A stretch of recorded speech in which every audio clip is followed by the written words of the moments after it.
Bien-aimés dans le Seigneur, que le Seigneur vous comble. Alors, nous sommes au mercredi 16 septembre 2020. Et vous savez que le Seigneur est merveilleux. Et j'aimerais vous rassurer qu'il n'a pas changé. Il est le même hier, aujourd'hui et pour toujours. Car Hébreux 13:8 nous dit cela. Et cela a été confirmé. Et vous savez que depuis un moment, nous voyons des choses extraordinaires se passer parmi nous. Et le vendredi 11 septembre 2020, alors que nous étions autour de 19h-20h, et nous sommes comme d'habitude là en train de poster ces vidéos, et nous avons vu une présence entrer en scène. Et plusieurs pouvaient dire et veulent dire que non, ce n'est pas possible, et ça ce n'est pas vrai. Et j'ai essayé de faire des recherches. Nous avons beaucoup de preuves qui montrent qu'elle était là. Alors nous avons contacté des spécialistes, des photographes à filmer, et j'ai commencé à avoir au moins 2 ou 3 témoins, je crois 3 témoins, et les 3 témoins ont attesté que vraiment c'était un être surnaturel. Et ceux qui ont des appareils bien organisés, ils peuvent simplement rentrer dans ma chaîne YouTube et la prédication du vendredi 11 septembre. Vous allez voir à la 27e minute et à la 40e seconde, alors à cet instant, quelque chose s'est produit dans cette vidéo. Et une lumière est passée subtilement devant moi, alors qu'on ne l'a pas vraiment vu nous. Et lorsque nous étions là, à chaque fois, après avoir prêché ici, je prends l'occasion, soit la nuit ou bien le matin, à regarder mes prédications pour voir qu'est-ce qui n'a pas marché, si mon latin était bien, ou bien si j'ai pu bien vous servir. Alors, ce jour-là, alors que nous étions en samedi, j'ai passé mon temps à bien vérifier comme d'habitude ma prédication. Alors, j'ai vu cet être surnaturel passer subtilement. Alors, ça m'a vraiment ébloui. Maintenant, il fallait se rassurer si c'était vrai. Parce que cela s'est passé une fois aux États-Unis.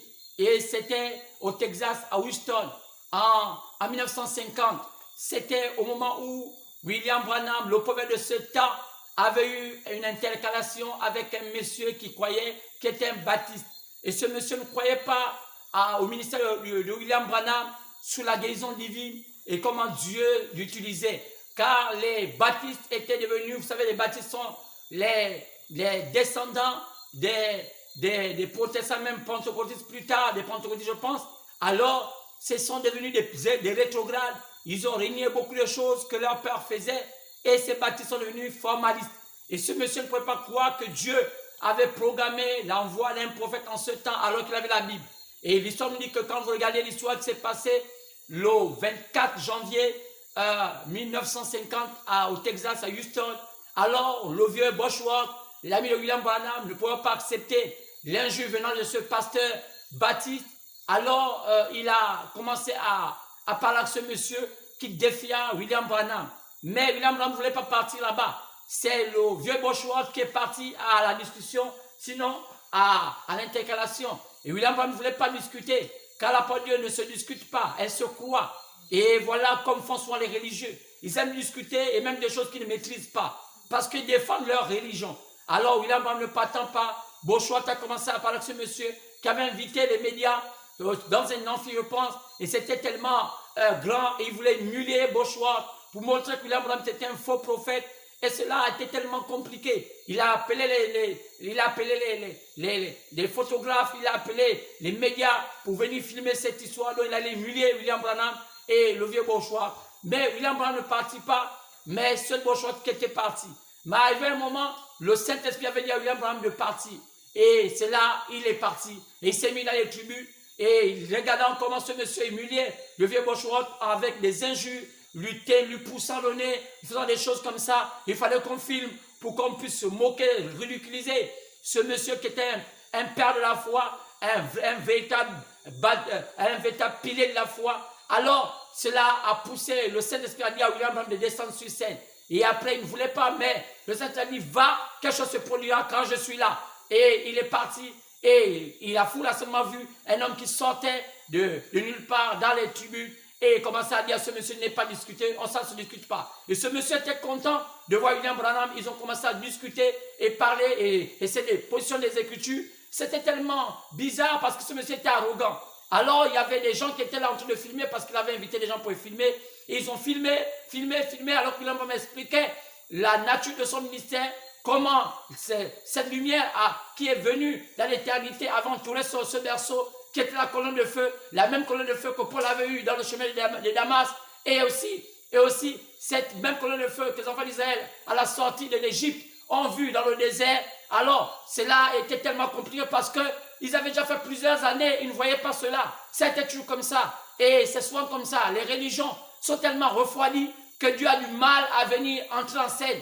Parce que les cœurs des gens sont tellement éloignés de Dieu. Et c'est cela. Et voilà comment ça s'est passé. Et après cela, ils sont partis. Et les photographes devaient développer cela et mettre cela dans les journaux. Et bizarrement, une seule des photos était sortie car le reste avait noirci. Dieu n'avait pas voulu voir comment on humiliait ses serviteurs. Et c'est là. Et qu'est-ce qui se passa? Il se passa qu'il y a une seule photo sortie. C'est celle qu'on voit souvent là. Vous voyez peut-être cette photo-ci. Je crois que je pourrais vous la montrer. Cette photo-ci. Voilà, c'est cette photo-ci. Voilà la seule qui est sortie. Et voilà comment ça se... Et voilà. Et lorsqu'il vit comme cela, alors beaucoup étaient étonnés de voir qu'est-ce qui se passe. Comment cette photo, comment cette chose est sortie? Comment ce homme, William Branham, pouvait avoir une lumière au-dessus de sa tête? Quelle était cette lumière? La même colonne de feu qui avait visité le peuple d'Israël, qui les avait accompagnés tout au long de leur pèlerinage du partant du désert à Canaan. Alors, c'est la même colonne de feu qui était à nouveau là, la même colonne de feu qui avait parlé à l'apôtre Paul dans les chemins de Damas, lorsqu'il persécutait les élus, la même colonne de feu. Vous voyez, il y a une particularité. C'est une colonne, c'est une lumière qui a beaucoup, un peu comme l'arc-en-ciel, qui a du rouge dedans, du vert et tout cela est bleuté. Et vous voyez tout cela, ça est vraiment une forme de lumière. Lorsque vous regardez bien, c'est vraiment une lumière. C'est vraiment cela, pas comme on les voit. Effectivement, même moi aussi, je crois cela, car c'est une véritable lumière. Vous voyez bien, ce n'est pas des flashs, ce n'était pas un flash. Et le docteur Lassie, le spécialiste dans ce domaine, a vérifié. Et vous voyez, il a vérifié, il a compris que c'était vraiment un être surnaturel qui avait frappé l'objectif. Ils ont cru peut-être que c'était un flash à l'époque. Ils ont essayé de le regarder et c'était cela. C'était Dieu qui était là. Et ce docteur-là, s'il pouvait dire simplement que désormais, peut-être que cette photo ne pourra pas faire effet maintenant, à l'époque où ils étaient en de montrer cela, effectivement. Mais des années plus tard, cette photo, il pourrait dire à William Branham, mais cette photo ne pourra jamais plus, même à la mort de William Branham, cette photo devait rester comme immortalisée parce que tout le temps, les gens verront cela, car ils reconnaîtront que Jésus n'a pas changé. Il est le même hier, aujourd'hui, éternellement. Vous voyez, et beaucoup de gens essaient de voir, quand ils essaient d'avoir je ne sais pas comment appeler ça, une autorité dans une assemblée bien, essaient de se faire un match vu, plusieurs, dans les effets des flashs et toutes ces choses, en film, des choses comme ça, ils disent que non, moi aussi je reçu la colonne de feu, oh voilà la mienne, et voilà, parfois vous regardez ça, beaucoup de choses, vous voyez, il y a beaucoup de choses dedans, d'où Satan aussi veut imiter, car le diable est un imitateur, et il fait tout cela pour qu'on essaie de regarder, et vous voyez comment ces choses se passent, et vous voyez qu'il y a beaucoup de sortes, vous voyez, il y a d'autres que parfois, ça ressemble à un oiseau qui vole, et cela, il y a déjà, vous voyez, parfois certains flashs qui commencent à venir, ou il y a d'autres, c'est comme un nuage qui forme parfois comme une espèce de flash nuage, et on met un ralenti, on dit que voilà la présence du Seigneur. Il y en a tellement de choses comme ça. Mais on ne peut pas aujourd'hui les attester parce qu'ils ne peuvent pas nous amener des preuves avec des photos à la preuve pour prouver parce qu'il y a des signes. Et William Branham peut nous parler de cela dans le message, je crois, dans un des messages. Je vais d'abord regarder cela parce que j'en ai pris ça pour vous. Dans l'un des messages, il pourrait parler cela dans un message, je crois, Hébreux chapitre 1, au paragraphe 124.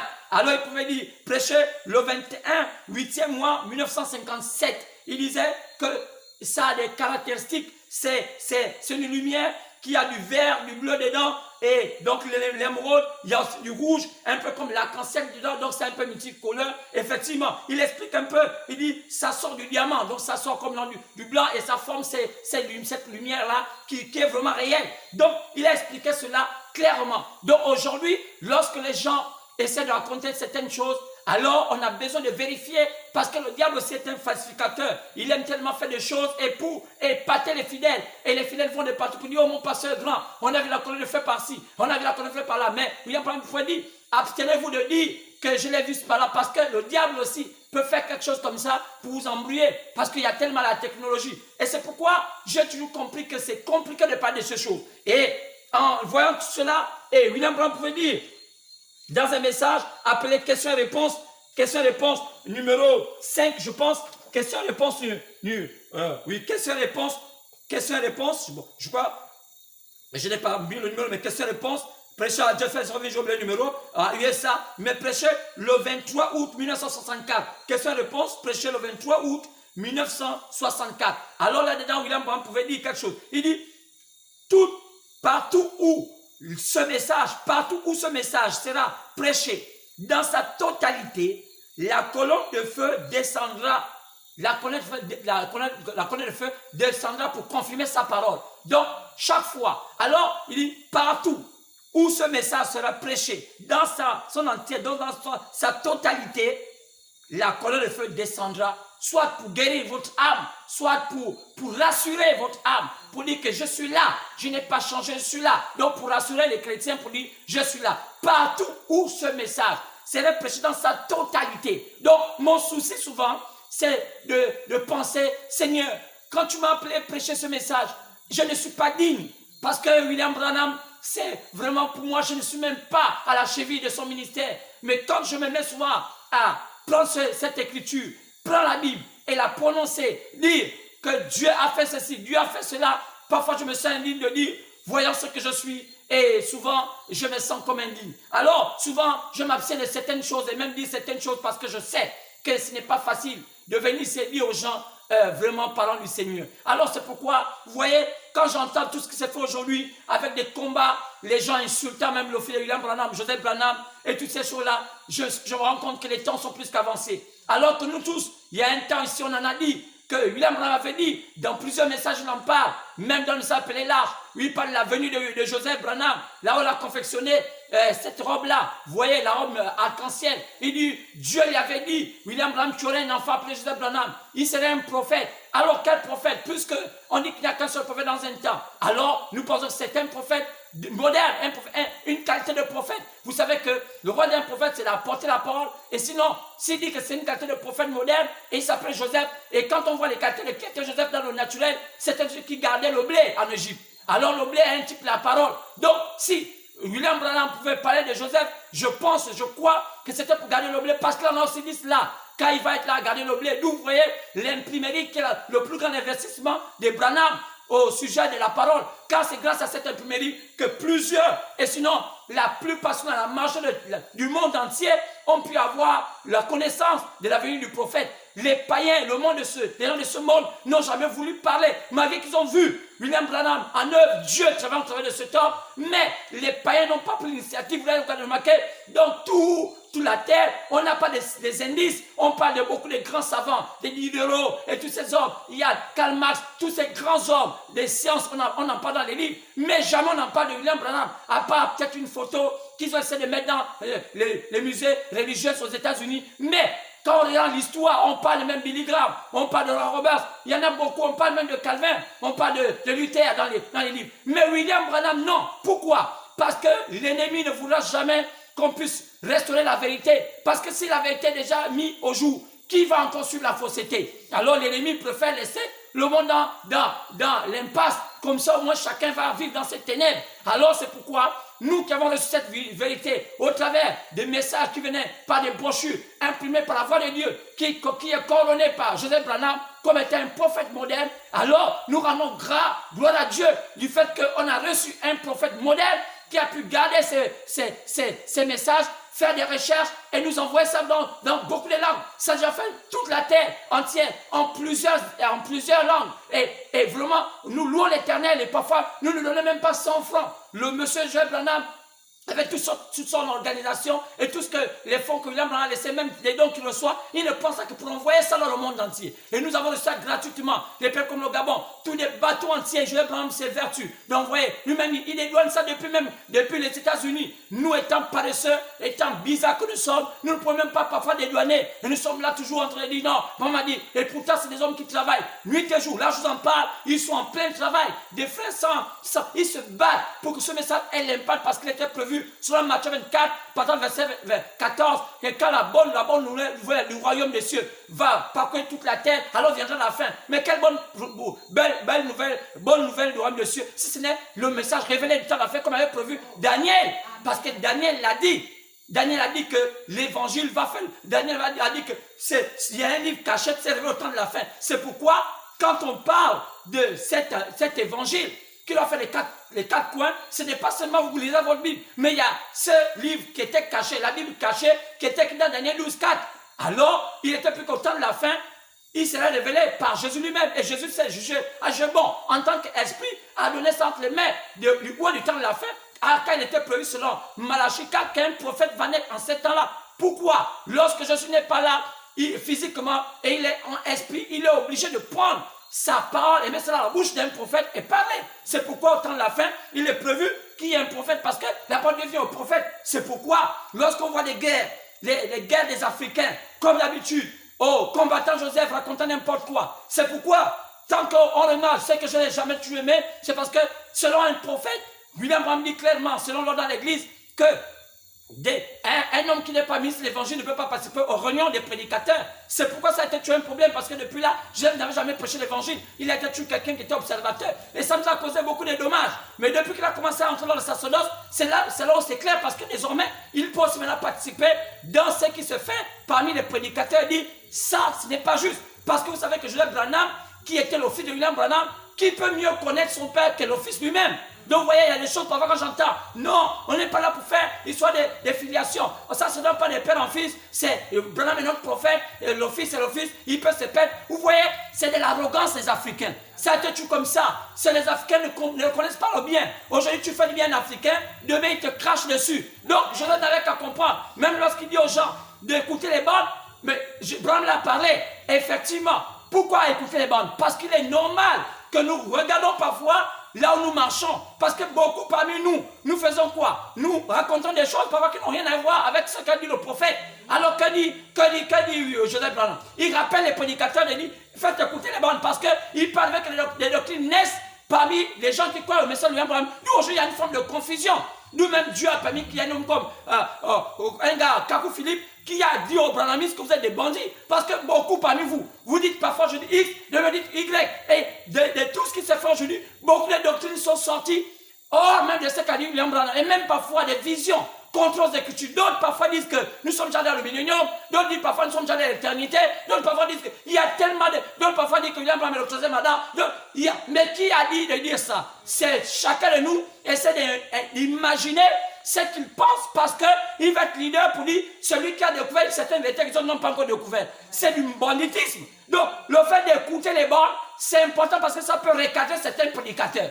Parfois, ils ne sont même pas appelés de Dieu. Il y en a plusieurs parmi eux, comme facilement on peut être dans le message de William Branham, prendre les brochures et lire et dire qu'ils sont prophètes ou bien pasteurs, parce qu'il n'y a pas de règles qui disent, alors qu'il n'est pas convenable qu'un homme, à part un sorcier, qui peut prendre la parole de Dieu et dire, moi je la lis, même si on ne m'a pas appelé. Parce que tellement, en Afrique, on vit des temps difficiles. La plupart des jeunes gens aujourd'hui, ce sont des chômeurs et ce sont des gens qui se cherchent, et même des papas qui se cherchent. Donc, être un prédicateur et dire qu'il connaît des choses et se faire un peu de sous, ou bien se faire une certaine vie, ou bien essayer de sortir de l'ornière par rapport à la prédication, il y en a plusieurs qui le font. Surtout ceux-là qui prennent les brochures de William Branham. Ils sont nombreux, d'où aujourd'hui, ce message aujourd'hui est galvaudé, aujourd'hui est sali. Ce message aujourd'hui est vu comme c'était de la fausseté, parce que le même qui dit X aujourd'hui, demain il dit Z.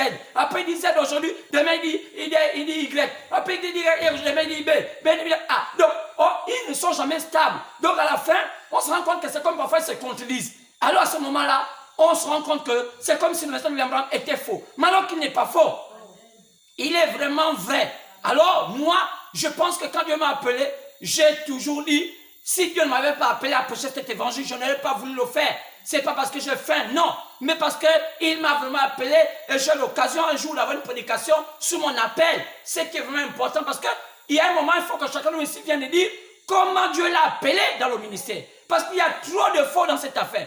Et surtout du camp de ceux qui croient à William Branham, qui soi-disant, qui prennent les brochures de William Branham, ce sont tellement faux que vous allez entendre qu'il y a beaucoup de tendances. Donc, ceux qui ont pu trouver l'absence d'avoir assez de moyens, ce sont ceux qui sont là les leaders de groupe. Alors, ils ont tellement de messages, d'où par exemple leadership, ou tout cela, ou bien, je ne sais pas, ou bien le vainqueur de Jésus. Donc, on trouve des attitudes pour montrer comme si on est leader, parce qu'on a pu avoir un peu l'excellence, un peu de moyens financiers, on a construit une petite maison, bien une belle maison, ou bien on a quelques voitures, ou bien on arrive à voyager. Alors, ça devient maintenant la référence de ceux qui croient au message de William Branham.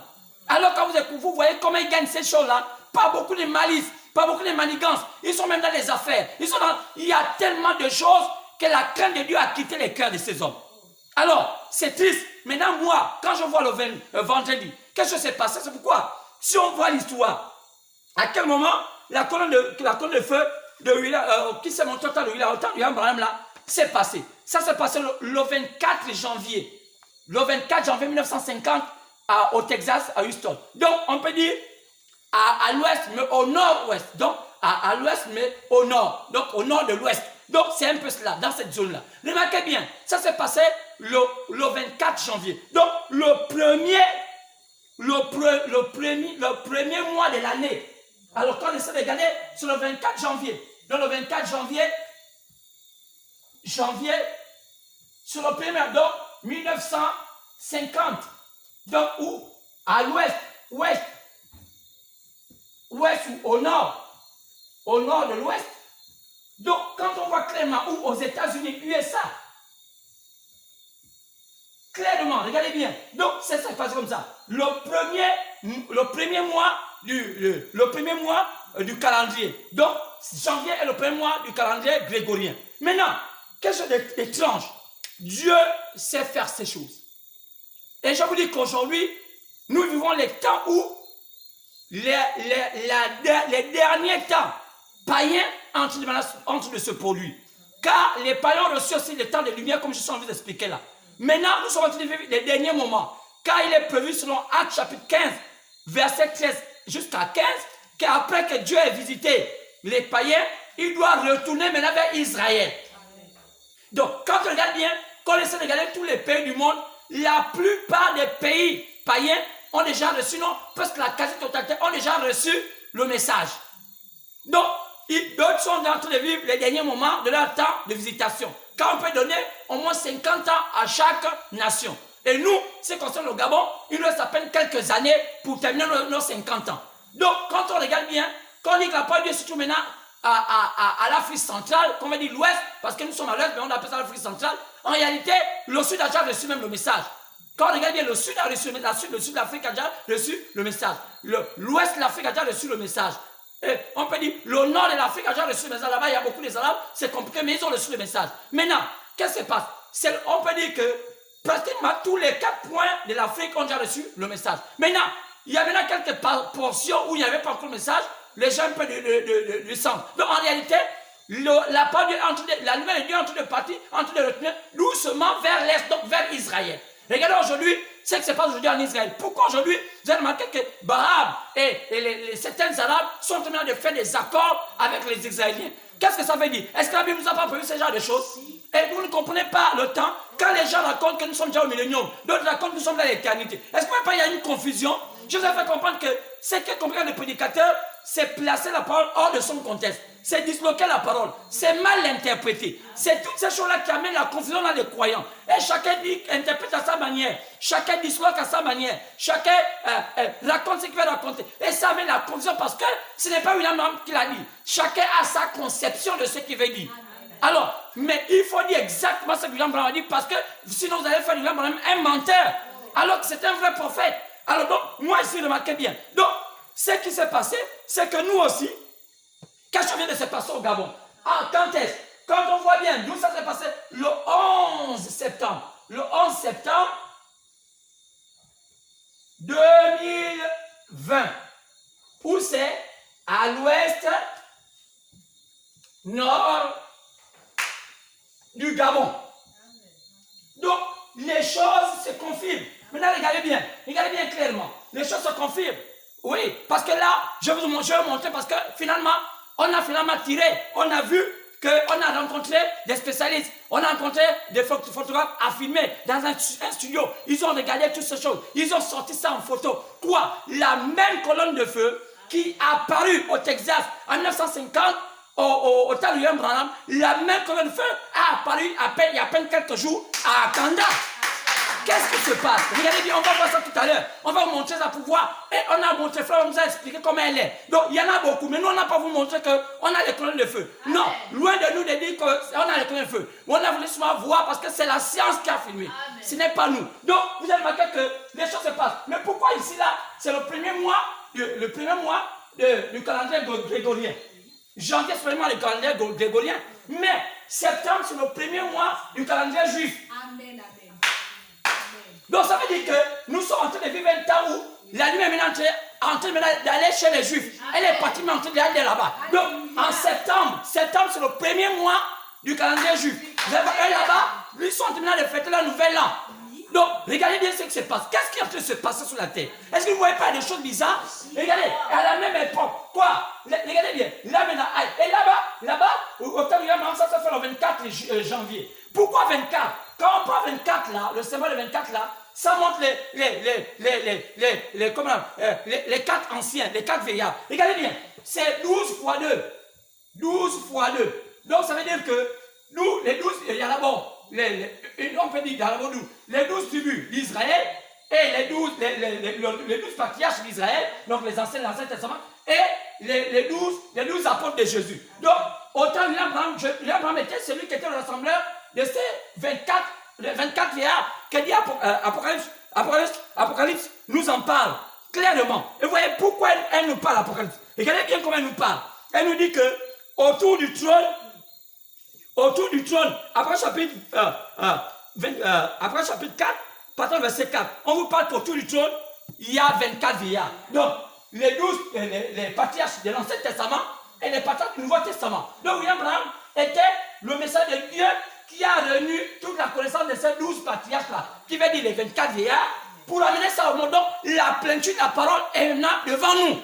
C'est pourquoi la parole est venue confirmer que cet homme-là est venu apporter ce qui était dans l'Ancien Testament et ce qui était dans le Nouveau Testament. Vous avez remarqué que même dans son nom, le H-A-M qui était dans Abraham était aussi dans lui, dans Branham. Donc, nous savons que H-A-M l'avait veut dire le diminutif de Jéhovah, de Elohim. Donc, H-A-M, vous voyez qu'Abraham, on avait changé son nom de Abraham à Abraham. H-A-M. Pourquoi? Donc, le père des nations, le père de la foi. Nous, quand on a déduit les noms de Abraham et Branham, on a compris que dans Abraham, on va garder il va rester A. On déduit, ça dit qu'on défalque. On enlève chez Abraham, on enlève chez Branham. Chez Abraham, il va rester le A, mais chez Branham, il va rester le N. Donc, quand on voit A, tout de suite on voit ancien. Dans Branham, N, on voit nouveau. Donc, ça veut dire que il est comme Abraham est le père de la foi de l'Ancien Testament et William Branham est le père de la foi du Nouveau Testament. Donc c'est pourquoi la parole de fait venir confirmer le 24 du premier mois grégorien, du mois païen. Pour dire que c'est lui qui a démontré cela. Maintenant regardez, lorsque la parole de fait se montre au Gabon à nouveau, je vous dis que c'est une grâce. Je vais vous montrer ça tout de suite. Aucun pays africain a eu cette grâce de voir cela. Vous allez voir, c'est dans YouTube. Vous voyez, vous allez voir, c'est dans YouTube. C'est la prédication du 11 septembre. 2020 de là, il y a à peine à regarder. Donc, maintenant, regardez, ça s'est montré le 7 septembre, le 11 septembre. Pourquoi le 11 septembre? Vous allez lire les Écritures. Quand vous lisez les Écritures, vous allez remarquer qu'on parle de jouer la 11e heure. Oui. Dans quoi? Dans Matthieu. Matthieu, à partir du verset, Matthieu 20, à partir du verset, même 1 à 6 à 7. On parle des la 11e heure. Mais qui sont les la 11e heure? William Branham dit que c'est un type des Éphésiens. Mais cela vient au temps de la fin. Regardez que c'est le 11 septembre. Donc, même ici, 11 est positionné. De même, ici, on parle des 12 patriarches. Les 12 patriarches font 24. Ici, on parle des la 11e heure qui sont des Éphésiens 4, 11. Donc, les derniers ouvriers. Donc, les derniers hommes de Dieu que Dieu est en train de citer maintenant pour terminer le travail qui devait se faire parmi les païens. Donc, parce que nous ici, nous n'avons pas de message. Le message que nous prenons, c'est le message que nous relayons de ce qu'il a envers prêcher. On doit prêcher dans tout ça, sa totalité. C'est pourquoi il a dit que là où ce message, partout où ce message sera prêché dans sa totalité, la colonne de feu a l'obligation de descendre. Pourquoi? Pour venir confirmer les âmes qui écoutent ce qui est prêché. Pour venir confirmer que ça c'est la vérité. C'est dans le matin que tous ces temps sont en train de parler des temps des païens. Donc les temps où même le Gabon aussi fait partie. Et regardez, c'est au troisième temps que cette chose-là s'est manifestée. Donc toi, j'ai confirmé que quand je dis seulement que nous vivons un temps odyssée. C'est là où la chose passe. Regardez bien, c'est quand je confirme ça veut dire ce temps-ci, c'est un temps odyssée. Aussi que ça passe pour transmettre que c'est Amen. Alors, comment ne pas comprendre ce genre de choses? Alors, je vais vous montrer. C'est l'incrédulité. Et regardez bien, ça ne peut pas arrêter Dieu. Regardez bien, regardez cette photo. Regardez bien la couleur de la photo de cette colonne de feu. Regardez bien, je crois que celui qui filme, et ça montre ça bien. Et regardez maintenant, regardez bien. Amen. On ne peut pas s'amuser avec. C'est clair, je crois que c'est bien vu. Regardez ça. Comment voulez-vous penser que ça, comment ça va être un flash? Et un message qui a été prêché la nuit autour de 20 heures.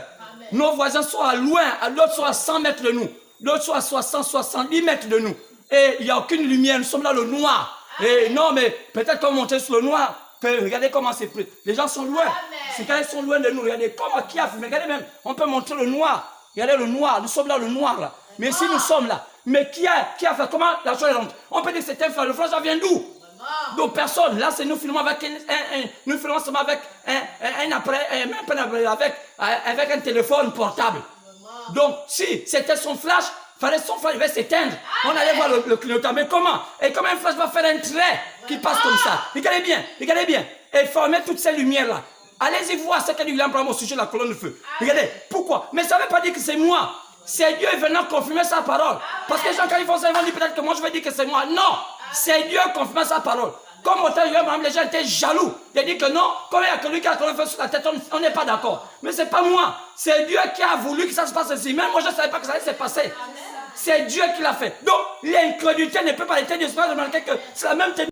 Je suis en rouge ici, regardez, c'est la même tenue, regardez, ce sont des frères, je suis allé dans le studio, j'ai fait ça, j'ai dit, faites-moi sortir cette photo, et on a fait ça, c'est dans YouTube, et vous voyez, c'est la même cravate que j'avais, c'est la même cravate, vous regardez, c'est la même cravate, c'est le même haut, c'est la même cravate, c'est la même veste, et c'est noir, regardez bien, regardez comment ça sort, mais ce n'est pas, regardez, pourquoi là on parle là, pourquoi? C'est la même heure, nous sommes pratiquement, aujourd'hui nous sommes à 20h, je crois, 20h ou 20h, nous sommes déjà à 20h là, 20h pratiquement, 5 minutes. Mais regardez, pourquoi le même flash n'est pas encore venu passer? Vous voyez, l'incrédulité. Quand il y a un nom, regardez comment vous pouvez penser que cette lumière-ci là est un flash. Regardez bien, même si on peut regarder, comparer. Prenons même encore un peu plus grand. Vous voyez, regardez un peu. Regardez un peu ça. Regardez un peu. Regardez bien. Regardez bien. Pourquoi les hommes ne peuvent pas comprendre? Regardez bien ça. C'est clair, regardez bien. Alors, si on essaie de mettre un peu le visage de William Branham plus foncé, vous allez voir que les choses, c'est calmement. Regardez même comment ça passe. Regardez comment ça passe. Comment vous n'allez pas comprendre cela? Regardez bien. Mais comment? Mais pourquoi au Gabon? Parce que je sais qu'il y a quelque chose. Le Gabon a quelque chose avec le Seigneur. Amen. Vous savez que nous sommes en orbite, nous sommes à l'équateur. Et j'ai déjà prêché cette chose-là ici. Regardez comment la fleur là reçoit même la luminosité de la lumière là. Comment c'est comme si elle avait brûlé. Et tout ça, même mon visage devient rouge. Comment un flash peut faire mon visage rouge? Il n'y a pas de flash. Puisque mon frère là qui me filme là, il n'y a pas quelqu'un qui me filmer. C'est seulement un téléphone qui filme mes vidéos. Et regardez toute la vidéo. Dès qu'elle est passée, plus jamais on n'a plus rien vu. Jusque-là, plus. Elle passe en quelques secondes. Boum. Et même là, il fallait être attentionné. Moi, comme je regarde toutes mes vidéos, je dis, ça c'est et on allait filmer et c'est sorti. Amen. Et quand vous voyez, on a l'occasion peut-être de faire toute une émission. Parce qu'il faut qu'on fasse une émission et pourquoi pas retrouver YouTube et faire pour que YouTube nous montre tous les meilleurs. On voit des techniciens qui vont faire ressortir la vidéo d'une manière même au ralenti parce qu'il y a des fois qui commencent à mettre sur le ralenti. Et quand on voit ça, on voit bien comment cette flamme-là, comment elle vient de joie. Mais William nous a dit ça, il dit, vous prédicateurs, le même esprit qui me passe là, quand il vient, il est à droite de l'assemblée. Regardez là, la lumière est venue de ma droite. C'est comme on remarque, elle touche mon épaule. Regardez bien ici. Regardez bien, elle vient comme ça, elle passe. Mais parce que j'ai une lumière derrière moi, c'est une lumière, un truc qui passe. Alors, si c'était le flash, ça les arrêtait. On était dans le noir et puis ça allait s'allumer. Mais personne ne me filme ici. Je suis ici avec mon fils, Gaël David. Je crois, oui, David. Alors, donc, il n'y a pas quelqu'un d'autre qui filme. C'est le seul, donc il n'y a pas rien pour nous filmer. Et nous sommes à 20h. Et ça, c'est parce que c'est à 20h. D'où je vous ai parlé de 2. Donc, si on parle de 20h, vous voyez, donc on peut dire le 11 septembre à 20h. Donc, 20. Et j'ai dit à l'année, cette année, si c'était une année de témoignage, demandez les gens qui écoutaient mes prédications. Avant que je ne passe à YouTube, j'ai dit, cette année-ci, ce serait une année de témoignage. Et je disais à ceux qui veulent m'écouter, je disais que le président gabonais va encore vivre un peu longtemps parce qu'il y a des choses qu'il n'a pas encore fini de faire. Quand les Gabonais ne comprennent pas, parce qu'il y a des vrais ou un geste, soit les gens qui m'ont écouté, moi, et parfois je ne veux pas dire ça publiquement, mais les gens qui m'écoutent ici, j'ai dit, le président gabonais vivra. Les gens pensent qu'il va venir mort. Je dis, il vivra encore longtemps parce qu'il y a des choses qu'il doit accomplir. Parce qu'il y a une passation qu'il va faire pour faire entrer le Gabon dans un nouveau Gabon. Il y aura un nouveau Gabon, mais qui va durer peu d'années. Parce qu'il reste à peine, peut-être 15 ans pour le Gabon, ou 14 ans comme ça, et après le Gabon, on a les ténèbres. Parce que chaque pays a eu un temps de visitation. Donc, toutes ces choses-là, comment ne pas croire? C'est pourquoi je ne m'amuse pas. Donc, les gens qui ne croient pas, voilà les preuves. Les gens qui pensent, oh non, mais ce n'est pas vrai. Frère, ce n'est pas moi. C'est le Seigneur confirmant sa parole. Partout ce message sera prêché dans sa totalité. La première fois descendra pour confirmer sa parole. Amen. Pour rassurer les âmes. C'est ça qu'a dit William Branham. Et il le dit clairement. Vous pouvez voir ça dans question-réponse. Question-réponse, oui, du 23 août 1964, toujours. Il le dit aussi dans Hébreu. Donc, toutes ces choses-là, il donne même la couleur. Regardez comment il y a plusieurs couleurs, le rouge, le jaune. Et vous voyez, donc un flash ne peut pas faire rouge, jaune, tout ça, ça me brouille. Ça fait comme si ça rend mon visage rouge. Amen. Comment ça, bien-aimé? Comment l'homme va être aussi incrédule? Comme c'est la première fois que ça se montre en Afrique. C'est la première fois que la colonne de feu va être bien filmée comme ça en Afrique. Donc, le Gabon a eu la grâce. Donc, aujourd'hui, les Gabon ne savent même pas la grâce qui s'est passée dans le Gabon, qui s'est passée le 11 septembre. Et la confirmation des Écritures s'est faite. Et ça se passe dans le silence. Tout le peuple ne sait pas que quelque chose se passe au Gabon. Mais il n'y a pas de médias au Gabon. Les médias sont des médias du Congo, ça. Les médias du Gabon sont des médias de choses inutiles.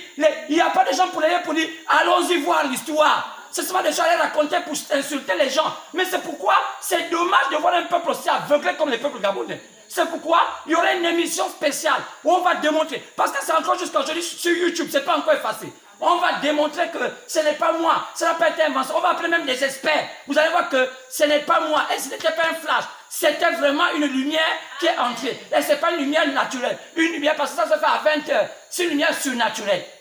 Donc, que Dieu vous aide. Et que Dieu vous aide vraiment. Vraiment, si vous ne pouvez pas comprendre ça, c'est que vous êtes incrédule. Vous mourrez dans votre péché. Alors, que Dieu vous aide. Alors, je remercie l'Éternel pour ceux qui encouragent ces vidéos. Continuez à vous connaître. Je vous vois que vous ne vous abonnez plus assez. Et vous continuez à regarder ça. Regardez ça, mais abonnez-vous. Témoignez partout. Allez-y témoigner que Dieu a confirmé sa parole. Dieu n'a pas changé. Et je pense à ça. C'était même l'anniversaire de notre bien-aimée sœur Laetitia. Elle a eu la grâce à son anniversaire. Donc le 11 septembre, à ce moment-là, elle a eu la grâce de voir que son anniversaire. Vous voyez, c'est une sœur qui travaille beaucoup pour ce ministère. Et c'est bien. Et c'est bien. Mais les gens ne comprennent pas. Qu'est-ce que Dieu est en train de faire aujourd'hui? C'est pourquoi c'est ma humble personne, avec l'amour que j'ai eu de ce message de William Branham. Oh, j'ai toujours voulu prêcher simplement ce que dit William Branham. Alors, ça ne me gêne pas d'écouter les bandes. Ça ne me gêne pas d'écouter bien. Je les écoute, je les lis. Oh, je comprends ce William Branham. Donc, quand je comprends ce genre de choses, je me dis, Seigneur, l'heure est plus qu'avancée. Alors, l'Afrique, combien de temps reste-t-il à l'Afrique? Oh, William Branham disait dans le message,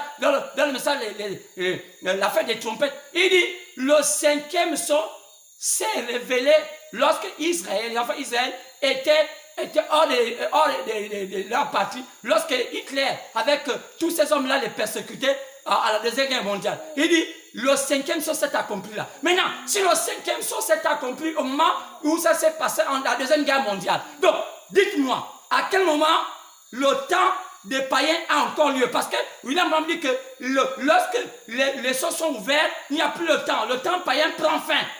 Alors si le temps païen prend fin, Ça veut dire qu'aujourd'hui, nous vivons les secondes chez les païens. Maintenant, comment ça va? N'est pas savoir que nous vivons les derniers temps compliqués. Et qu'est-ce qui va se passer chez les païens? C'est une malédiction de voir un peuple qui est comme ça. Alors, regardez bien ce qui se passe. Qu'est-ce qu'il dit là-bas? Il dit, nous vivons les derniers temps, bien sûr. Parce que Matthieu 25 nous parle de ça. Il dit, vierge, Matthieu 22, partant verset 1 à 14, nous parle d'une grande tribulation il parle de l'homme qui a été, on a invité tout cela dans les noces, mais il y a eu un intrus qui est rentré. Qui sont les intrus? Mais c'est le type de Matthieu 25. Quoi? Il y avait les vierges folles. Qui sont les vierges? Quand on parle des vierges, ce sont des gens d'une sainteté. Donc, tout de suite, on voit une église. Parce qu'une église doit être typique comme une femme, donc une vierge. Donc, il y avait les vierges, les folles, et il y avait les sages. Donc, mais qui a été repoussé par Jésus? Ce sont les folles, parce qu'il manquait l'huile. Mais qui sont les types de folles? Ce sont les églises. Je suis prêché cela, que les églises, ce sont ceux-là qui seront vraiment, qu'on appelle un obstacle pour les véritables croyants. Parce que ce sont les religions. Et je montrais clairement, on voit cela après le chapitre 7, partant verset 9 à 14, où la Bible nous parle de la tribulation qui va s'abattre sur la terre. Quoi? Mais où seront les élus? Les élus seront enlevés. Donc, si aujourd'hui, on dit que le cinquième sceau s'est déjà révélé, donc ça veut dire que le temps des nations est terminé. Maintenant, donc, qu'est-ce que nous vivons? Nous vivons les dernières secondes, comme on peut dire, un temps qui est entré. Dieu garde encore son petit temps, le temps que tous les élus n'avaient qu'à entrer. Parce que bientôt, pourquoi les signes de coronavirus sont demandés aux gens? Est-ce qu'ils n'avaient qu'à fermer? Frère, ce n'est pas ce que l'État nous demande de faire là, on va avoir vraiment peur. Mais quand l'adhésion viendra vraiment, je vous dis que les peuples seront à des bandades. Parce que la grande bête est sur le point de se lever et dit, c'est terminé. Car mes filles doivent rentrer dans la maison. Et les confédérations sont de se positionner, le communisme est déjà proche. Alors, maintenant, comment ne pas comprendre que les choses sont claires? Maintenant, dire aux gens que nous sommes déjà au millénium, c'est manquer le but, c'est désaccer les enfants de Dieu. Donc, si on est déjà au millénium, on s'assoit, tout ce qui va se passer sur la terre, non, c'est la volonté de non. Mais écoutez, attention, faites attention parce que l'esprit de séduction est sur la route. Et il est en train d'embrouiller les gens. Donc, nous ne sommes pas encore au millénium. Non, parce que quoi? Parce que le millénium, on dit que vraiment, on dit qu'il n'y aurait pas de pape.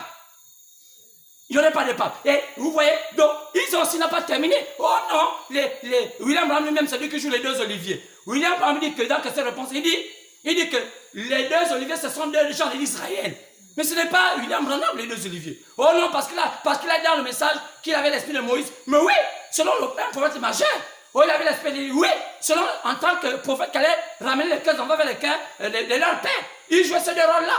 Moïse comme étant prophète majeur du temps. Élie comme étant le prophète de la restauration des dons. Parce que c'est lui qui présente au monde qui est Jésus. Donc, c'est pourquoi je viens de dire que ces deux choses-là étaient dans le point du temps de la fin. Mais, dans ce contexte, les deux oliviers, William ne peut pas. En même temps, il a voulu faire ça, il a voulu aller. Dieu l'a dit, ne pas passer temps en Égypte.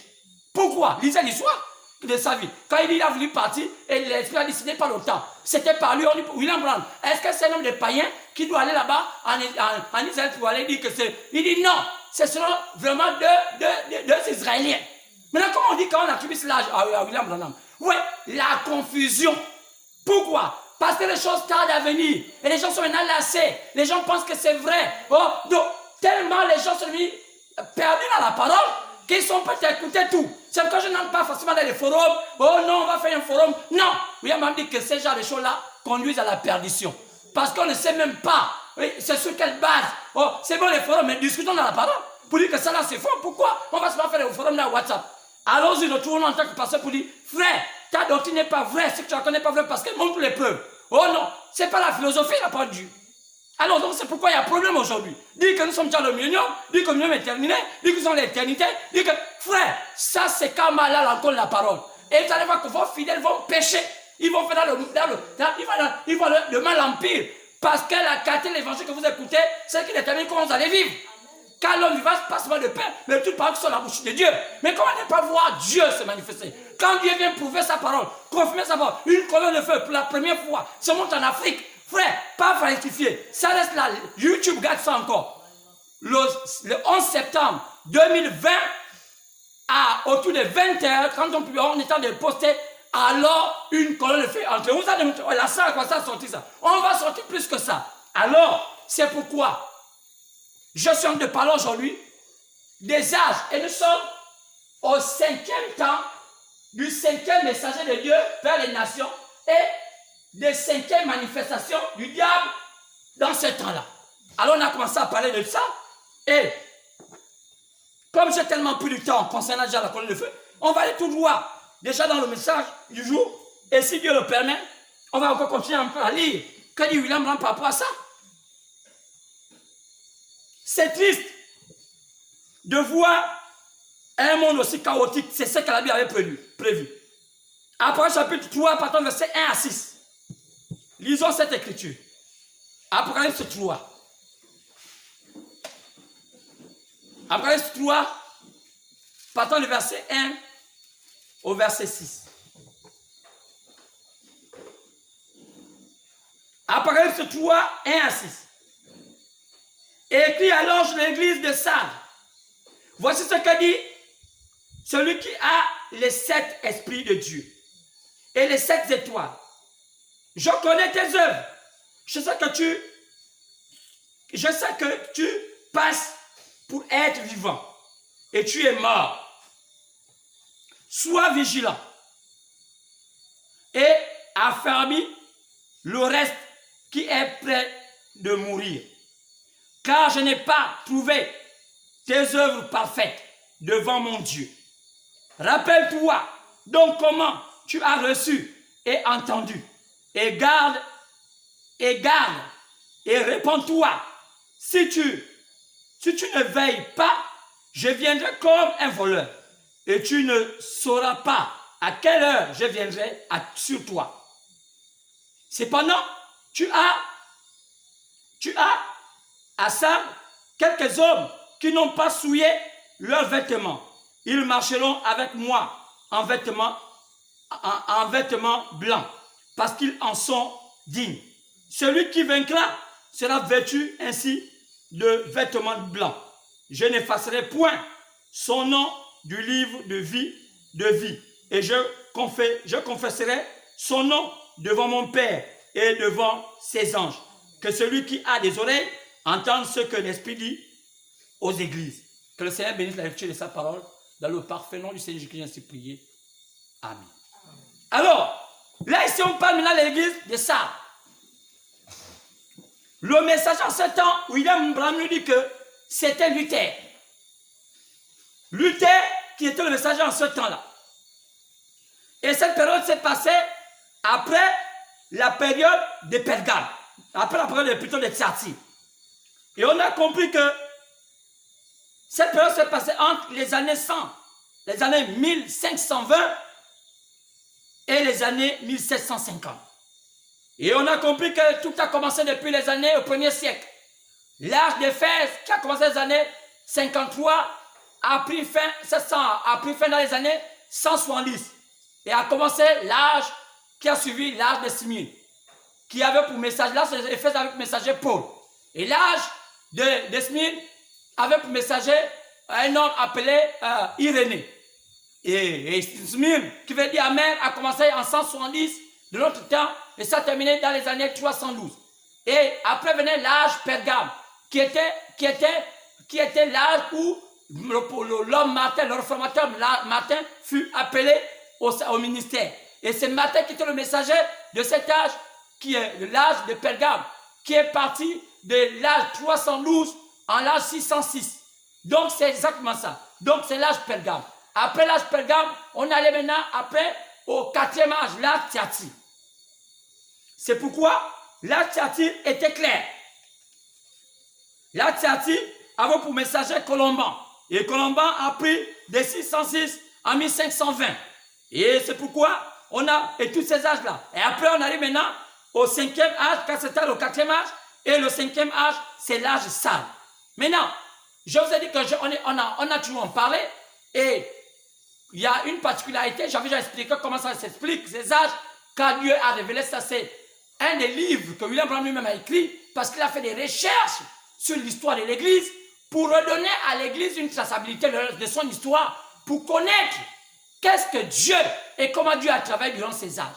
Vous savez que Dieu avait dit que cela serait tronqué, mais à la venue de cet homme, quand Élie viendra, il va rétablir toutes choses. Donc, sachant qu'Élie est cet homme qui est venu et qui est ce prophète prévu par Dieu, selon Malachie 4, et partant du verset 4 à 6, et même Jésus le dit dans Matthieu chapitre 17, partant du verset 10 à 11, alors, quand il y a de tous les hommes de Dieu, car le dernier temps c'était la Odyssée, alors c'était le 20e siècle, William Branham est sorti du lot, car c'est l'homme le plus élevé de tous les chrétiens qu'on ait jamais eu depuis ce temps-ci. Donc, quand on regarde par tout ce qu'il a fait, par la qualité de ministère, la véracité de son message, la ponctualité de tout ce qu'il disait, tout était clair. Alors, assurément, hormis, il y avait Oral Roberts, il y avait Billy Graham qui était aussi parmi les gens qui étaient suscités pour le podium, mais on a vu que leur message était limité par des choses qui les a conduits encore comme étant des païens.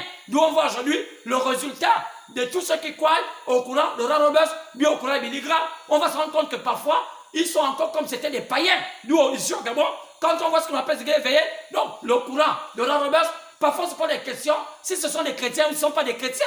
Mais où est-ce qu'ils prennent ce genre de choses? C'est de leur père. C'est de leur père.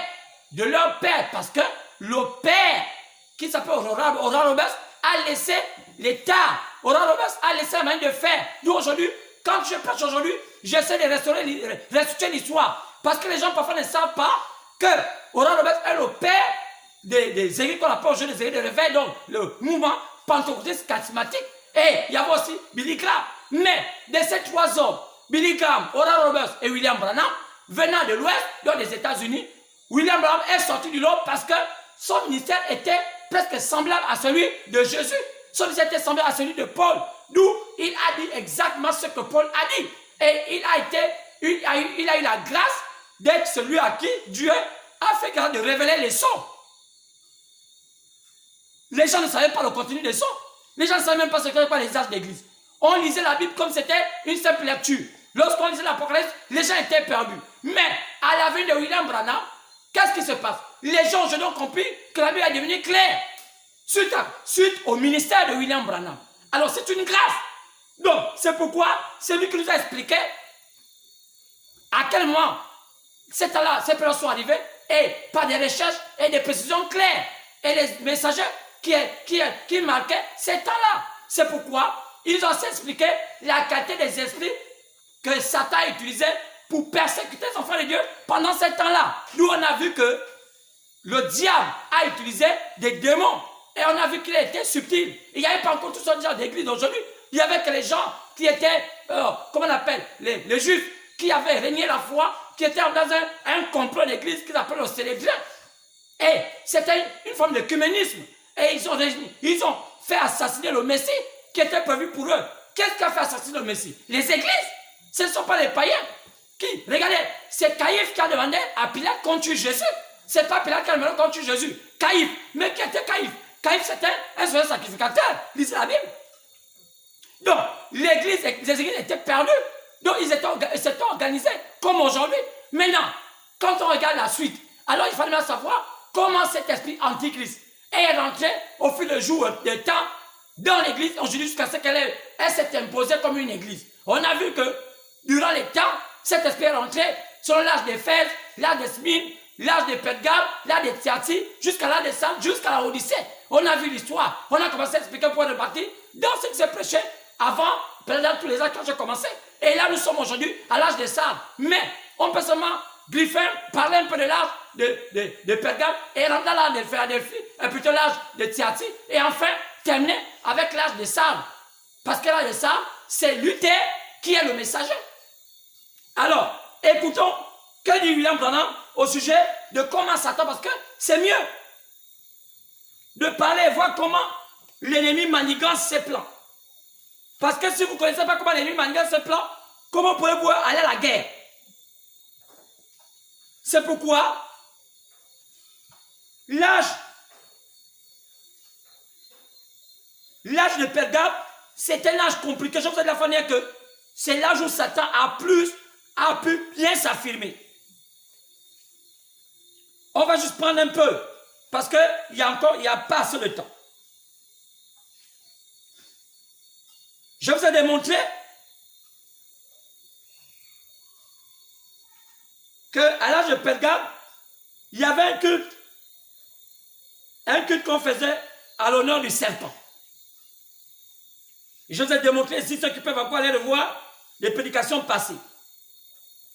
Mais je vais encore ajouter certaines choses. Pour que vous puissiez comprendre comment était cet âge. L'âge de Pergame. Et je vous ai dit qu'il y avait un culte pour toi.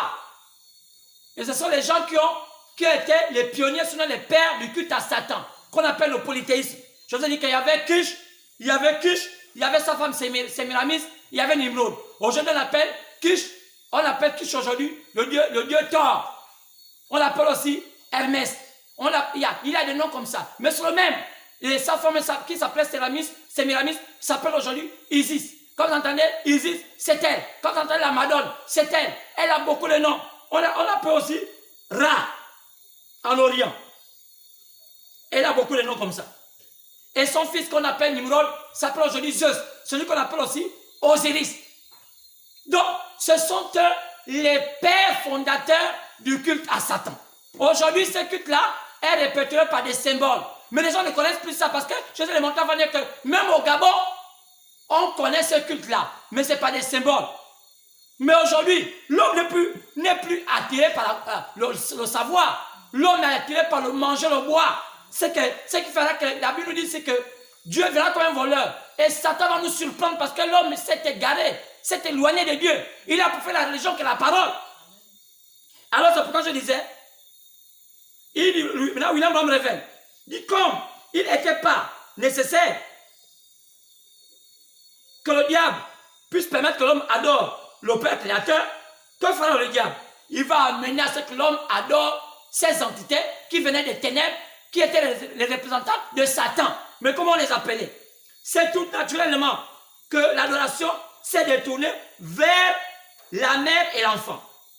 Il y avait d'abord l'adoration du père, de la mère et de l'enfant. À la mort de Kish, le père, alors il va rester dans l'adoration de la mère et de l'enfant. D'où vous allez voir que les symboles avant c'était un vieillard, une femme et l'enfant. Même dans notre tradition, c'est ça comment on représente les symboles des entités. Un vieillard, une femme et un enfant. C'est Kish, c'est Sémiramis et Nimrod. C'est Hermès, Thor et Cybèle et Osiris ou Isis. Donc c'est cela. Donc à la mort de Kish, le culte va quitter de Troie pour aller au culte de la mère et l'enfant. D'où elle est représentée par une maman avec un enfant. Cet enfant ne grandit jamais. Mais on l'appelle en réalité le mari de la mère. Donc ça veut dire qu'en réalité, dans le monde occulte, cet enfant est censé hériter de femme sa mère. Donc en réalité, cet enfant finit par être le mari de sa propre mère.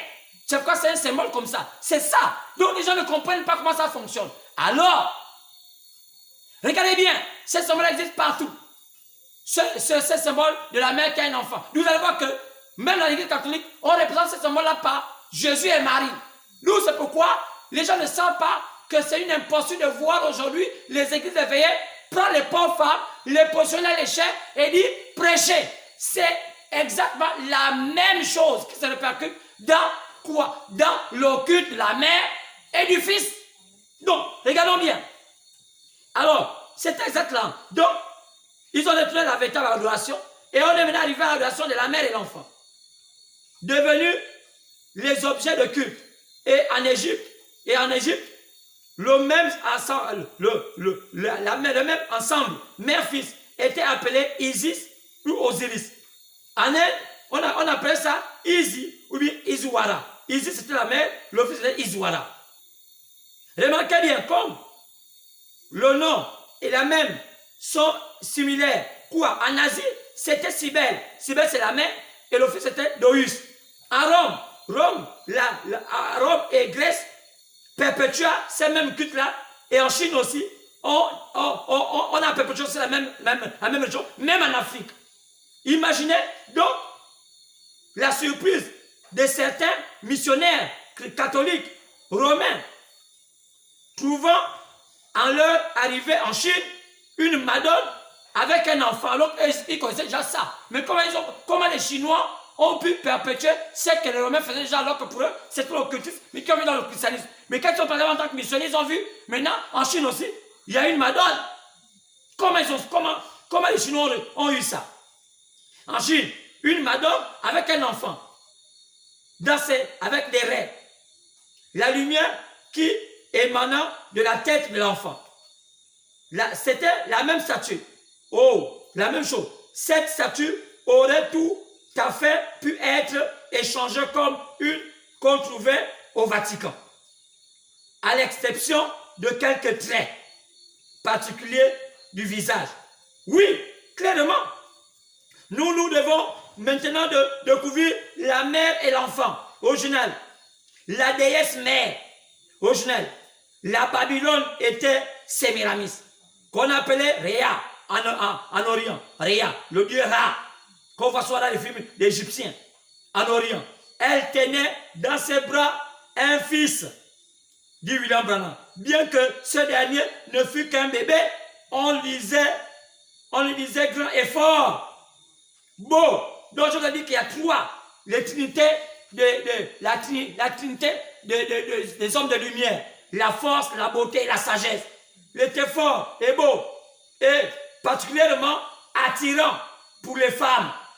Dans Ézéchiel 8, 14, il est appelé Tammuz. C'est exactement le même personnage, mais qui change de nom. Oh oui. Il y a un nom aussi qu'on appelle dans nos boutiques gabonais. Dans le Ménan Fan, dans l'Onjobi. Il a un nom. Ils ont tué un nom. Les auteurs classiques l'appelaient Bacchus. Pour les Babyloniens, c'était Nunus. C'est pourquoi le mot Nunus, le dictionnaire qu'on a introduit le mot Nunus, parce que, vous voyez, donc même les hommes des langues, les scientifiques ont des langues, pour identifier le derrière de l'homme ou la femme, ils ont appelé ça Anus.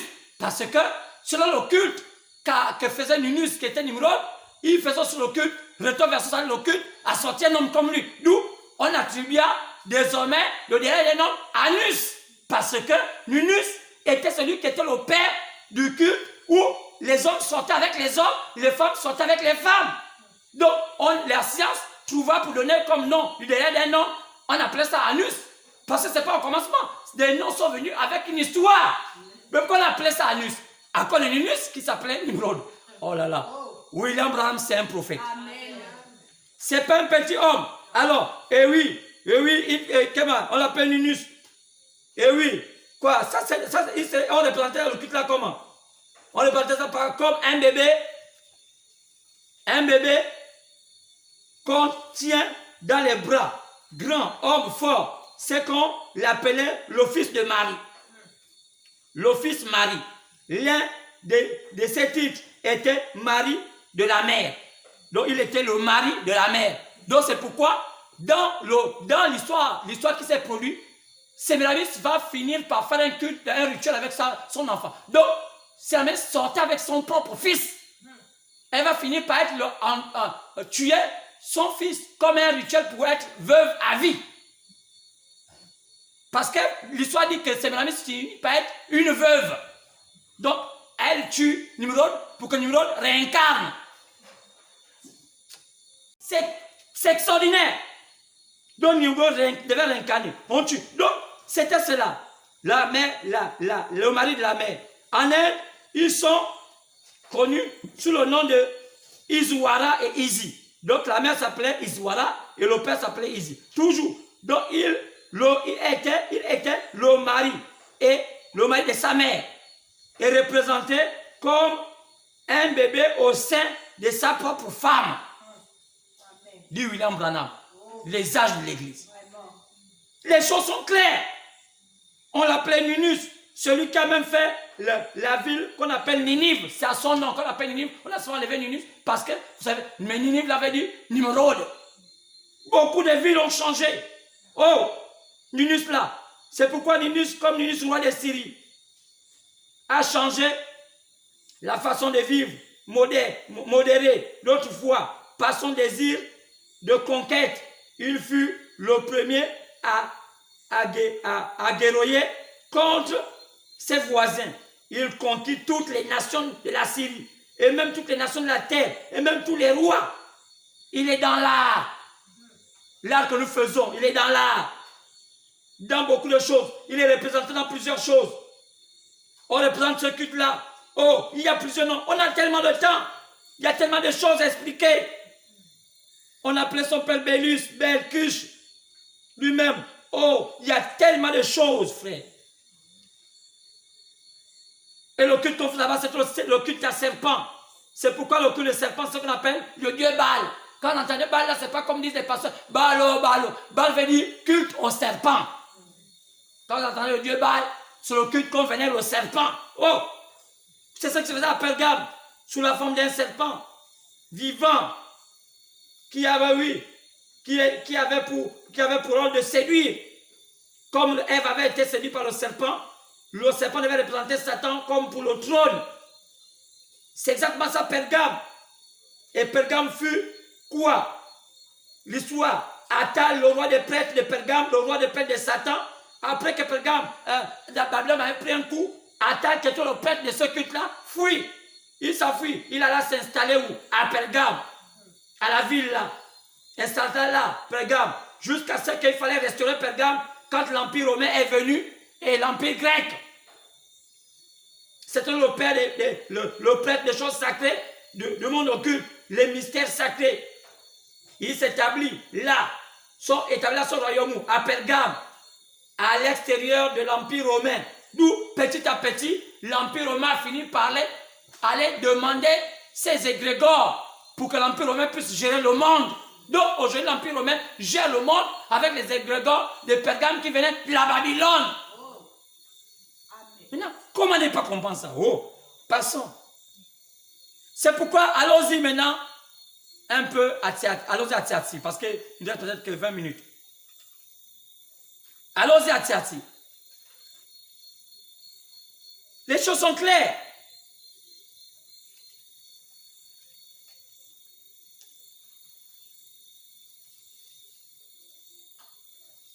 Allons-y à Thyatire.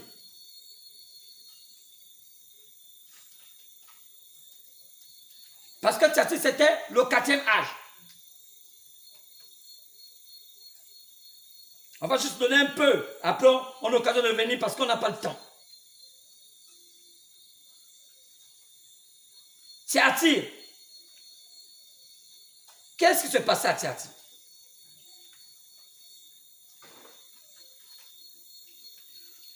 Comment ne pas comprendre? Oh, Thyatire, l'âge entre 606 et 520. Messager Colomban. Mais je vais parler seulement d'abord des esprits qui habitaient Thyatire. Ce qui m'intéresse le plus. Il se dit comment la cité de Thyatire était la moins remarquable de cette cité. Donc de toute cette cité, c'était la plus terne, vilaine de l'Apocalypse. Elle se trouvait aux confins de la Mysie et de l'Ionie. Plusieurs cours d'eau passaient à proximité, mais il était tout plein de sangsues, semblable un peu à Lambaréné. Thyatire était semblable à peu près à Lambaréné, une vilaine ville qui est jonchée de beaucoup de petits cours d'eau, Gouessessi, Gagnénien, Lac de Si, avec des sangsues, mais plein de démons. C'est pourquoi, lorsqu'on va dans un pays, les hommes occultes, quand ils veulent remarquer, ils remarquent un peu les ressemblances de ces genres de choses-là. Il y a les mêmes esprits. Quand ils aiment habiter dans des endroits comme ça, son trait le plus marquant était la richesse économique que lui apportaient les corporations des potiers, les teneurs de tisserands. Donc, il n'avait pas de grand richesse comme l'Ambaïné. Seulement le poisson, un peu de bois, à peu près. La teinture, les teinturiers, les tailleurs. Lydie était vendeuse de poupes. Elle était l'origine de cette ville-là.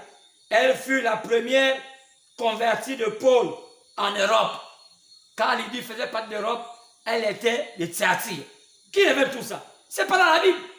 C'est pourquoi remercier le Seigneur. La région dominante à Thyatire était le culte à Apollon, Tyraminé, associé au culte de l'empereur Apollon.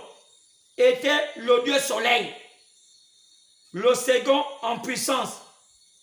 Après Zeus. Donc le second en puissance après Zeus.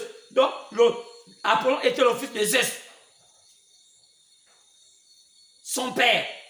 Mais à quel moment Zeus a fait l'enfant? Avec sa propre mère. Donc l'enfant qu'elle a laissé, c'était Apollon. Donc après que Sémiramis ait couché plusieurs fois avec son propre fils, qu'on appelait Nimrod, elle va être veuve comme elle avait tué son premier mari. Oui, c'est pourquoi je dis des esprits comme ça sont tellement compliqués à gérer.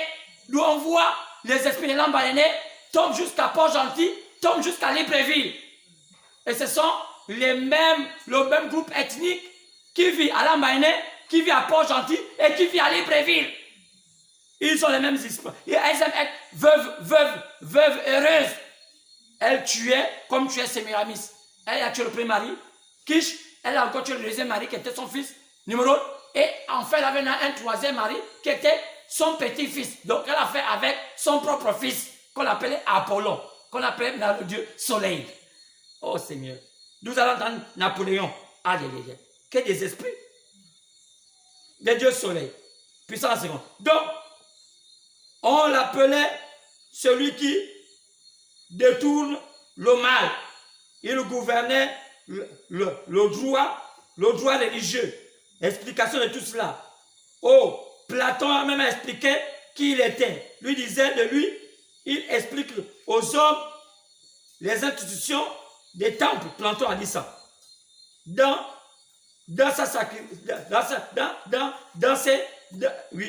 le temple des sacrifices et du service des dieux. Il y avait tellement de choses. Et là-bas, à Thyatire, qu'est-ce qu'on faisait? Écoutez bien. Ce rite était représenté, le rite par une prêtresse qui s'asseyait sur une chaise à 3 pieds. C'est pourquoi, quand vous regardez bien, Fougamou n'est pas loin de Lambaréné. Donc, vous va voir les Échira, on danse Mougoulou, où on danse ici du William Branham avec un banc à 3 pieds. C'était le culte de la prêtresse.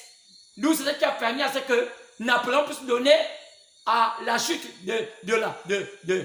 la chute de Fougamou, l'impératrice, le nom de sa femme. Donc ça veut dire qu'il voulait répercuter le dieu soleil, l'adoration du dieu soleil à Fougamou. C'est pourquoi on appelle cet endroit-là la chute de l'impératrice, la femme de Napoléon, qui est issue du nom d'Apollon, qui est le dieu soleil.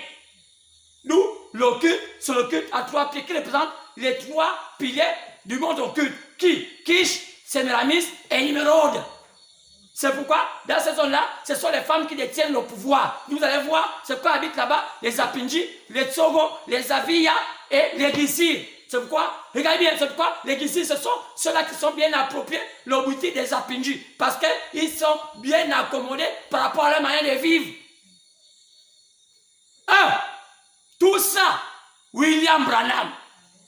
Et vous dites qu'il est qui? S'il n'est pas un prophète. Est-il venu au Gabon? Non, monsieur. Comment connaît-il ça? Est-il allé au Bénin? Non, monsieur. Comment connaît-il ça? Il était assurément un prophète. Il était assurément un prophète. Mais comment moi je suis ça? Et pourtant, il y a beaucoup de brahmistes qui ont les mêmes brochures que moi. Pourquoi ils ne connaissent pas ça? C'est pourquoi je disais que nos amis congolais, il y a assez de place au Congo. Que d'embrouiller au Gabon, tabernacle, il y a trop de tabernacles. On n'en a pas besoin. On a besoin de la parole. Amen. Pas de tabernacle. Oh, vous êtes dans les tabernacles. Non, le tabernacle aujourd'hui du Dieu vivant, c'est l'homme. Si Dieu habite en toi, tu vas respecter toute sa parole. Ce n'est pas un business. Oh, je suis quitté au Congo, Dieu m'a donné au Gabon. Oh, la vraie défense du Gabon viendra lorsque les gens comprendront comment positionner la parole. Si aujourd'hui, tu es au Gabon, tu es une Gabonaise ou un Gabonais, tu es sous le contrôle d'un ministère d'un étranger qui se dit que non, Dieu l'a envoyé, c'est que toi aussi tu es dans la fausseté. C'est pas scripturel. Dieu envoie des missionnaires, oui, mais Dieu n'envoie jamais des étrangers pour s'établir dans un pays. Il envoie Jonas pour une mission en Ninive, après il va quitter là-bas. Jamais le contraire. Quand vous voyez les étrangers venant des pays s'établir comme des pasteurs, ce ne sont pas des ministères. Ils viennent pour profiter de la faiblesse d'un peuple qui ne connaît pas le surnaturel. Et vous qui les suivez, sans doute vous êtes aussi corrompus. Parce que vous êtes dans la fausseté. Jamais la Bible a accepté ce genre de choses. Je vous susciterai un frère parmi vous, toujours. Parce que ça là, un Congolais ne connaît pas ça. Ça là, un Tchadien ne connaît pas ça. L'impératrice, tout ça. Si on met dans le Haut-Ogoué, oh, si on met dans la Ngounié, oh, si on met dans la Nyanga, dans le Moyen-Ogoué, Magoué maritime, le Nord. Oh, on ne connaît pas. Un Congolais ou un Tchadien ne connaît pas les réalités du Gabon. Donc, pour délivrer les Gabonais, ce n'est pas, il ne connaît pas la chaise à 3 pieds. Certes, il connaît, mais il ne connaît pas comment ça se fait au Gabon. C'est pourquoi, frère, oh, on va sauter. Il y avait tellement. Maintenant, nous sommes où? Nous sommes à l'âge de Sam après Tiati. On a expliqué cela. On a dit que l'âge de Tiati, Pergame, c'était marié à Satan. Cette fois-ci, l'église était devenue mariée à Satan. Tiati, que voulait dire Tiati? L'église était comme avec Satan. Tiati voulait dire la femme dominatrice. Donc, c'était l'âge où la femme dominait maintenant l'homme. L'âge Ikabod. Donc, dans cet âge-là, c'était l'âge Ikabod. L'âge de Tiati, c'était l'âge Ikabod. Oui, monsieur.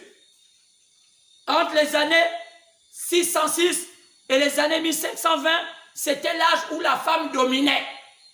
On a laissé l'homme à côté. Quoi? C'était ce que Samuel Smith voulait faire. Maintenant, on arrive maintenant à l'âge de sabre. Que voulait dire l'âge de sabre?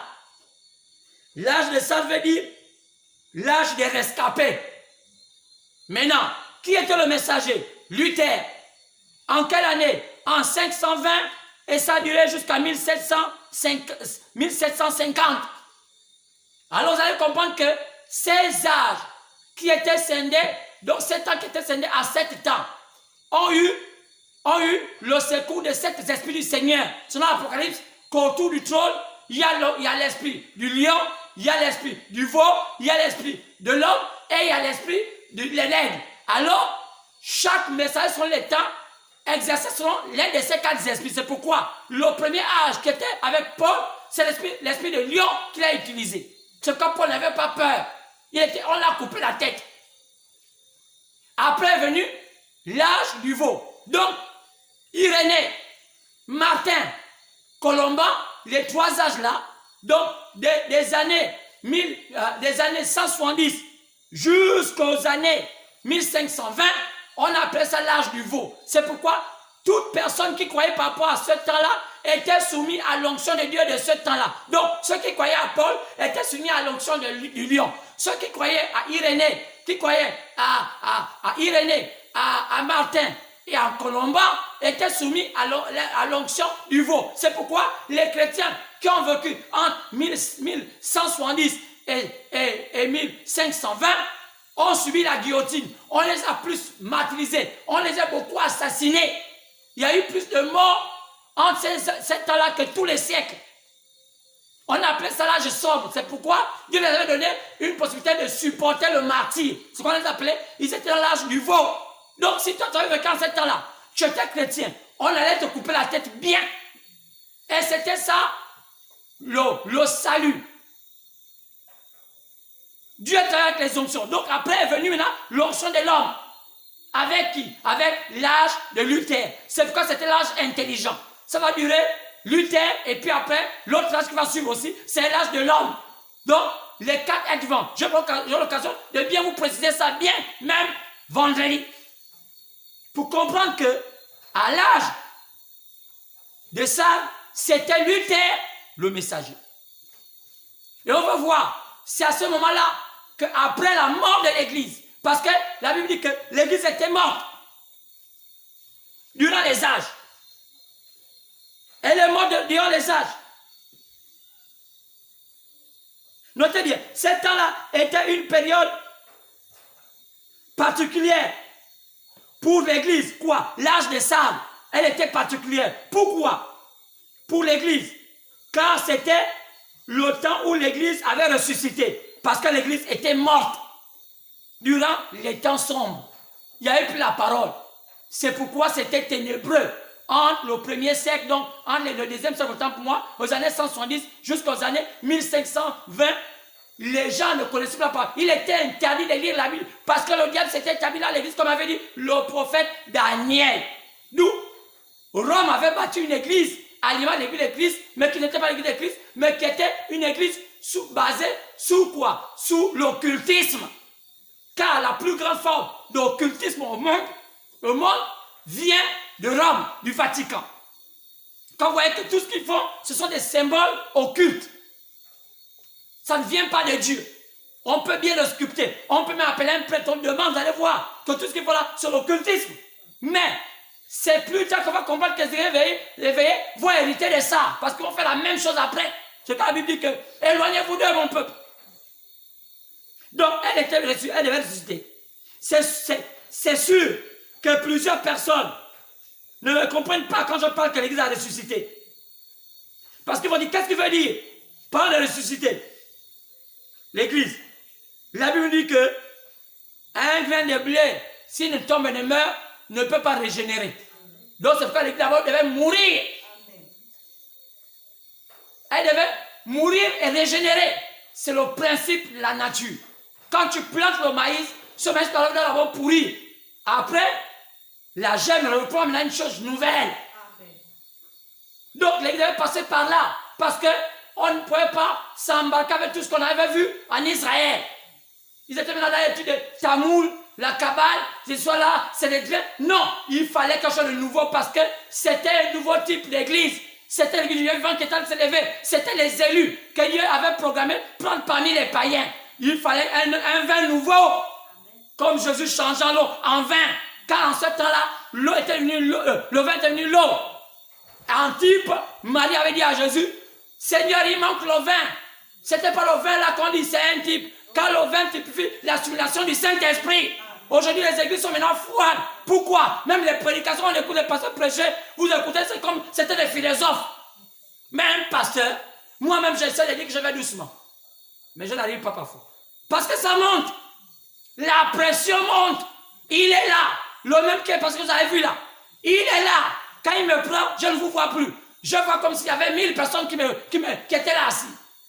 C'est pourquoi on dit, c'est poussé par le Saint-Esprit que les saints parlent la parole de Dieu. C'est pas de la bricolade. C'est pas, vous voyez, je ne suis pas un philosophe. Je suis ici la part du Dieu vivant. Amen. Si Dieu ne m'avait pas appelé, je ne prêcherais pas. Il ne me manque pas à manger. Je peux aller casser les cailloux et ne pas prêcher si Dieu ne m'a pas appelé. Beaucoup préfèrent aller faire la facilité. Moi, non. Je me mets, je ne suis pas un film. Je peux aller travailler. Je peux faire les études. Je peux faire comme les autres. Mais Dieu m'a dit, Jean-Luc Moulanda, Jean-Luc Le Chemin, va, enseigne-leur. C'est pourquoi Dieu m'a fait passer comme Moïse l'avait fait. Par Éric et Bouti. Je fais tous les boutis. Je fais tout ce qu'on fait aujourd'hui là. Le courcoin, les muiri. Je les connais. Je connais le njobi. Je connais le melade. Je connais ce qu'on appelle Akara. Akara, la femme Akara. C'est quoi Akara? Je connais cela. Donc quelqu'un ne peut pas m'embrouiller. Oh, il y a 9 fruits en Inde. Je vois ce qu'on appelle 9 fruits. Donc, on ne peut pas, un Bapoulou ne peut pas m'embrouiller. Même si je vais à Mouila, bien je vais comment on appelle, à Mayumba, ou je ne sais pas partout là, à Chibanga ou même là où il y a plus, chez eux là où c'est plus dangereux, c'est où? Moabi, je peux arriver là-bas. Je sais seulement que peut-être qu'il faut que je sois accepté parce que les femelles des champs vont m'attaquer. Et je sais que là-bas, la plupart des vieux Bapoulous, leur travail c'est maintenant d'assassiner les gens pour dire que non, il y a les crânes, oh, il y a la puissance, alors que c'est la bêtise. Si vous continuez encore à vivre en tuant les gens pendant que l'onction du monde va monter sur toi, c'est la superstition. Si le Gabon ne change pas, c'est que vous n'avez pas compris la vie. Aujourd'hui, on ne tue plus les gens, même la France ne fait plus ça. Ça, c'était les anciennes pratiques. Il faut évoluer avec le temps. C'est pourquoi les gens parfois ne comprennent pas comment fonctionne la franc-maçonnerie. Ils disent, oh non, la maçon pile les gens. Oh, la maçon, oh non, on fait l'homosexualité. Non! Il faut dire que chacun sa pensée parce que dans la franc-maçonnerie, il y a le chemin, le parcours de l'initié qui finit par lui-même se réaliser et il amène un rite à lui. Maintenant, c'est quelqu'un avec ce penchant homosexuel, Chacun fait à sa manière. Si l'autre avait ses penchants lesbiennes, vous allez voir que la plupart, il y a des femmes ensemble qui sont lesbiennes. Ce sont les penchants. Il y en a qui ne font pas ça. Qui sont les couleurs des jupons. Ce sont les femmes seulement. Donc, pourquoi chacun sa manière? C'est sa manière de se réaliser. C'est comme une science. Maintenant, nous, on n'a pas peur de ça parce qu'on est libre. Tu peux dire qu'un homme, seulement pour donner 1000 francs, comme tu peux dire non. Par exemple, je ne peux pas demander. Je n'ai pas besoin, je peux me battre. Je peux aller casser les cailloux. Mais celui qui ne veut pas casser les cailloux, s'il veut que le bousille au délai, il fait. Ça dépend de lui. Maintenant, c'est libre. Maintenant, ce n'est pas ce qui nous fait peur. Ce qui nous fait le plus peur, c'est le fait que la parole a été tronquée. Quoi? Le diable est rentré dans l'église. Le diable est rentré dans tout le système occulte dans l'église et amène l'église vers la perdition. Mais la vérité du Dieu vivant ne rentre pas dedans. Quand Jésus dit, sortez du milieu de mon peuple. Sortez. L'église aujourd'hui est morte. Cette église qu'on voit là, pas le Dieu vivant. Elle a ressuscité. C'est quand Luther a commencé à venir, la pousse a commencé à le donner. Quoi? Luther a brisé la bête. C'est Luther qui a divisé l'église catholique. C'est Luther qui a mené comme une révolte. On appelait Luther le réformateur. Oh, c'est un monsieur Luther. Et je le salue chapeau pour dire, frère Luther, tu étais solide. Tu as fait ta part. Et tu as démontré que tu étais un grand. Tu as écrit 95 thèses. Comme le Saint-Catholique, alors que j'avais peur. Mais poussé par le Saint-Esprit. Un jour, au jeu de culte, tu t'es mis debout. Et tu as commencé à prêcher auprès de ceux qui l'entendaient. Ils ne voulaient pas entendre. Les gens, parfois, ne veulent pas entendre ce que le Saint-Esprit dit.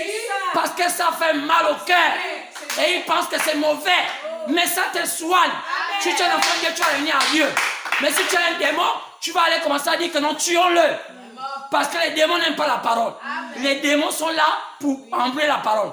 Mais l'incrédulité ne peut pas arrêter Dieu. Si tu me tues, Dieu va se jeter un autre.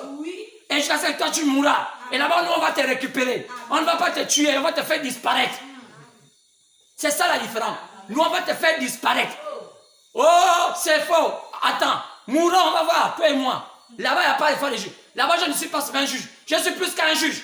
Je suis assis devant, à côté du roi des rois. Jésus et moi, nous sommes là. C'est moi qui vais décider sur ton sort. Si tu doutes, écris ça dans ton testament, tu dis on va se voir quelque part. Meurs seulement demain, tu vas voir qui est Jean-Luc Moulanda. Tu vas dire, oh Seigneur, je ne savais pas cela, tu vas m'appeler Seigneur là-bas. Je vais te chasser. Je ne sais pas, moi je ne vais même pas t'épiler. Piler, c'est pas ça, ne fait pas mal. On va t'envoyer là où ça brûle. Ça brûle pendant des millions d'années. On brûle, on te met l'eau. On brûle, on met l'huile. On brûle, on met le piment. Ça veut dire que tu meurs, on te ressuscite. Non. Donc, c'est pourquoi il y a des gens qui pensent que, oh non, j'ai mon frère, j'ai mon cousin, on va le maltraiter. Ça ne fait rien. Je t'attends, là il y a mon royaume. Tu vas pisser. Tu ne vas même pas pisser. Tu vas pisser le sang au nez. Même pas le sang au nez, tu vas pisser le sang aux oreilles. Même pas aux yeux. Ça c'est même petit. Tu vas pisser le sang aux cheveux. Parce qu'il y a des gens qui pensent que, oh, comme on est sur la terre, j'ai des affinités pour faire du mal. Moi, je suis puissant. Puissant en quoi? Jésus s'est laissé tuer. Si Jésus voulait détruire la terre, laisse-moi dire, oh mon Dieu, que les choses changent. Oh, vous n'avez pas vu que dès qu'on l'a mis nu, même le caillou s'est caché. Même les cailloux se sont cachés. On ne peut pas voir Dieu nu. Oh, l'âge de sable. Luther, l'un des plus grands des grands. Oh, frère Luther, tu m'entends? Je te donne les honneurs. J'étais un grand monsieur. Je te respecte. Alors, bien-aimé, on va se retrouver vendredi. Parce que là, on n'a pas encore bien épluché ça. Et on doit connaître comment notre frère va affaiblir les démons. Il les a vraiment affaiblis. On va encore bien aussi sculpter là des théâtres pour voir que les démons devenaient plus dangereux. Plus on chasse Satan, plus ils deviennent plus dangereux. Maintenant, aujourd'hui, oh, où se place le Gabon? Alors que la nuit vient de passer au Gabon. En septembre, les jours sont de fêter le nouvel an en Israël. Le Gabon reçoit une visitation de la nuit. Même la RT, je ne vois pas ça. On va les amener ça gratuitement parce qu'ils ne cherchent pas les informations. À part les ragots qu'ils entendent partout là. On va les amener ça. C'est un film. En fait, c'est dans le Gabon pour la première fois dans l'histoire, la nuit est passée à Kanda. Alors que Dieu vous bénisse. Alors regardez pour la dernière fois encore la nuit est là. Elle était là. C'est pas là. C'est la même. Elle était là. Elle est passée là. Je crois que c'est bien vu là-bas. Elle était là. La même là. Alors que Dieu vous bénisse. La même là. Elle était là. Alors, shalom, shalom.